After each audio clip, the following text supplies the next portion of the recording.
Welcome to video number 3 in Module 213, Physical Disabilities and Personal Care. This video focuses on paralysis. So let's begin with understanding what exactly paralysis is. When a person is paralyzed, they lose their nervous function, usually in their extremities, but sometimes in their core as well. And that loss of function doesn't just affect their motion, such as in our cerebral palsy in the last video, but also affects their sensation, their ability to perceive pain, temperature, or pressure.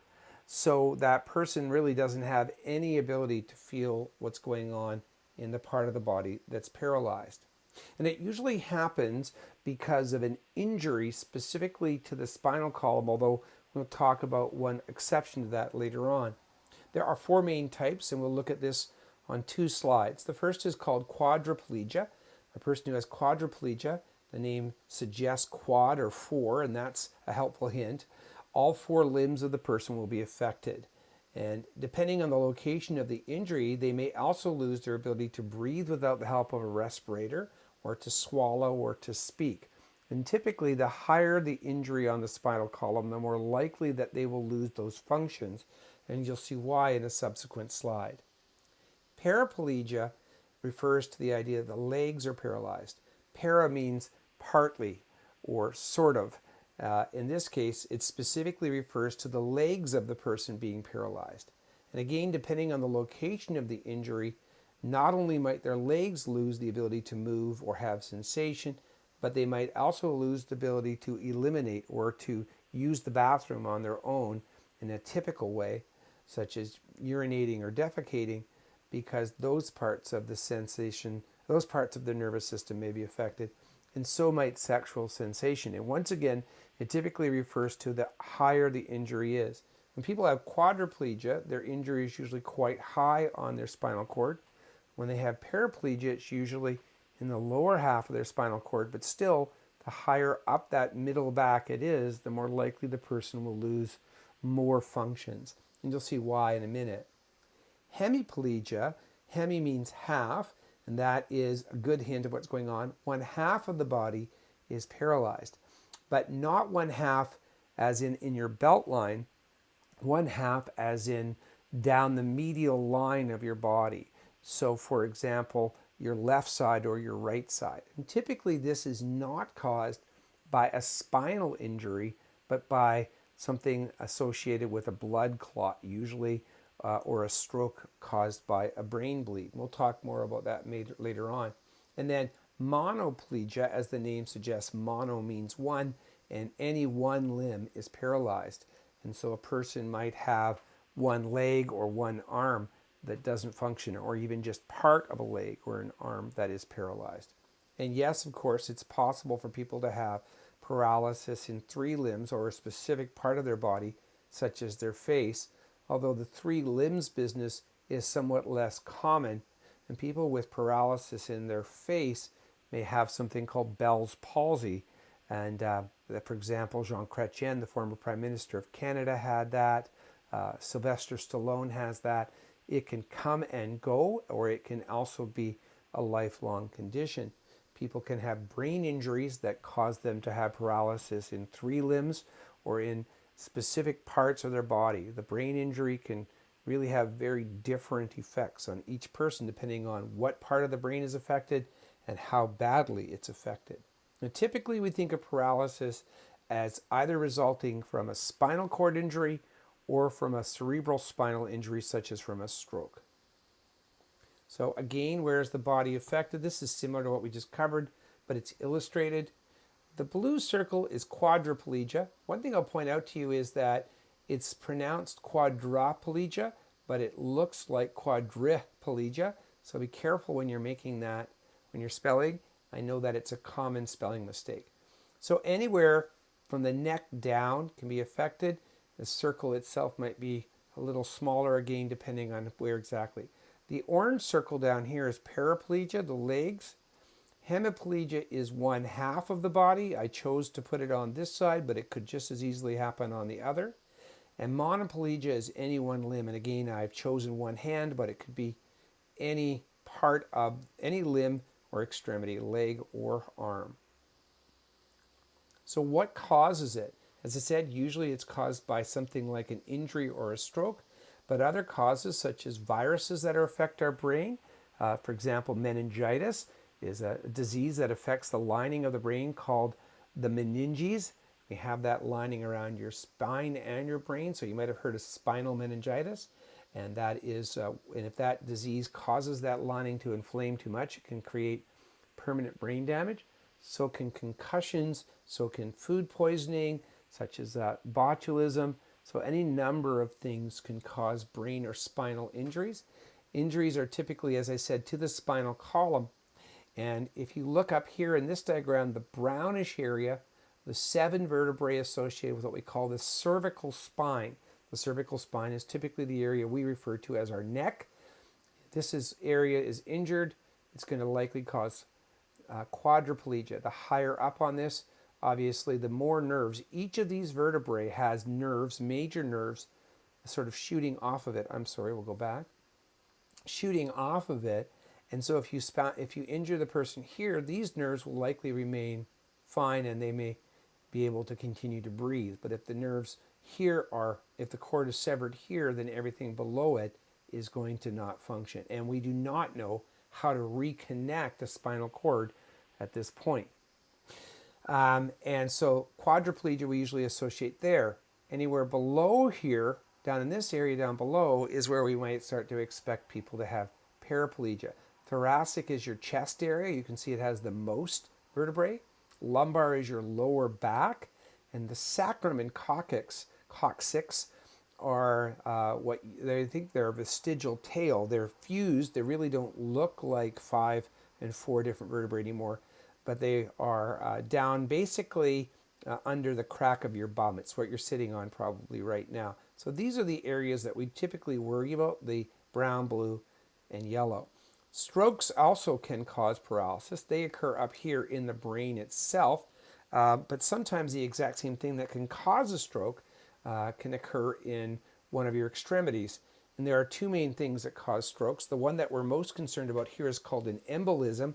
An embolism is basically a clot, although it's not always a clot of blood. It could be a clot of the plaques that we build up from heart disease, or even an air bubble that gets into our body from something like, for example, scuba diving and not taking careful precautions.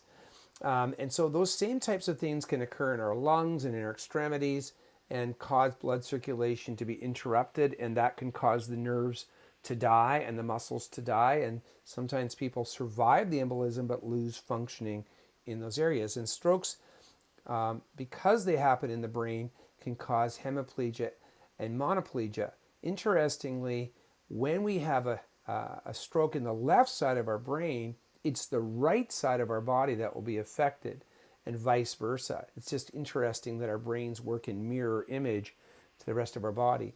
And in monoplegia, the issue could happen in the brain, or it could happen in one of the major blood vessels that's affecting the actual limb itself. It could actually happen in the limb area. So what do we do for people who have paralysis? Well, one of the most important things is rehabilitation. Rehabilitation just really means bringing people back. And the most common people we see doing this type of work, we mentioned them in video 2, are occupational and physical therapists. And more you're hearing people who have both occupational and physical therapy credentials, and they call themselves OTPTs, but you may meet people who are trained specifically in one or the other.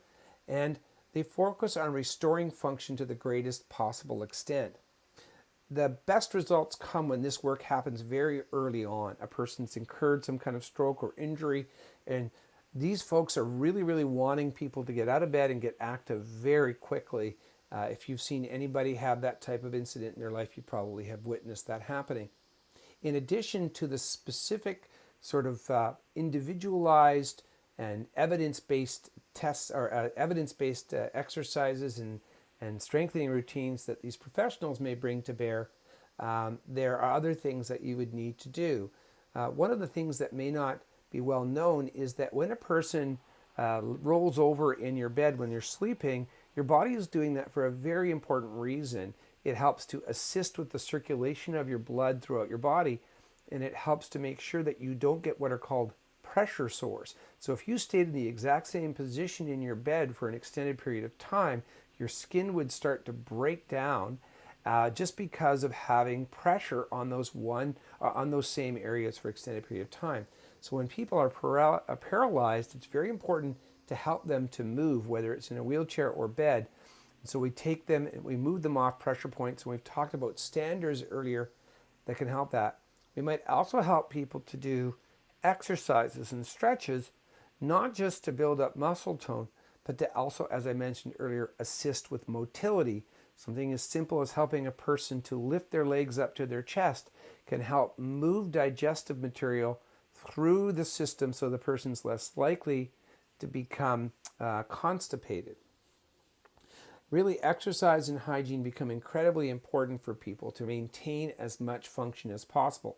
And because people are often seated in the same positions, or because they cannot eliminate entirely on their own, the ability to make sure that that person is really carefully cleaned becomes not only a part of their dignity and comfort, but also makes sure that they are less likely to get ulcers or skin ulcers, which are breaks in the skin, or infection, or discomfort, bad odors and itching and rashes and so forth. You may also have to help people who have quadriplegia, in particular with G-tubes, which are called G-tubes because G stands for gastrointestinal. And these are devices that are implanted by doctors in through the exterior of the body into a hole in the person's stomach cavity or stomach wall, and it goes directly in, and food is pumped into the person's stomach. It's the same food that you and I would eat, although it is processed to a particular consistency and the person digests it normally. They may also be on devices that assist them with breathing or that provide additional oxygen, and they may be catheterized. When a person is catheterized, a small tube is inserted into their urethra, which is, sorry for the graphic language, your P tube, whether you're male or female, and it goes all the way up through this tube into your bladder. And because it's all the way through into your bladder, it bypasses the little muscle that keeps your bladder from releasing when you don't want it. And the catheter drains into a bag, and then the bag has to be routinely changed. Catheters are very prone, as you might imagine, to infection. And so they have to be taken care of very carefully. The person needs to be, again, given proper hygiene. There needs to be inspection of the site.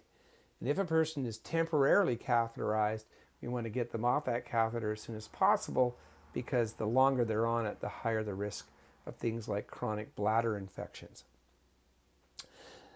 We may also have to help the person with physical care in terms of bathing, lifting and transferring, toileting, and so forth. As I mentioned earlier, we may have to help the person with food processing. Even if they don't have a G-tube, they may be fed with a spoon, or may be able to do some parts of their eating on their own, but they may need food to be processed to a particular consistency. And the maintenance of all of the equipment associated with the paralysis care is also very important.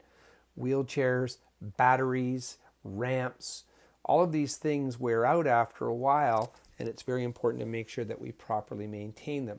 Because of this, we often employ the help of what are called technicians. There's lots of different kinds of technicians. These are usually healthcare equipment technicians, such as you might find at Shoppers Home Health or other stores you may have come across.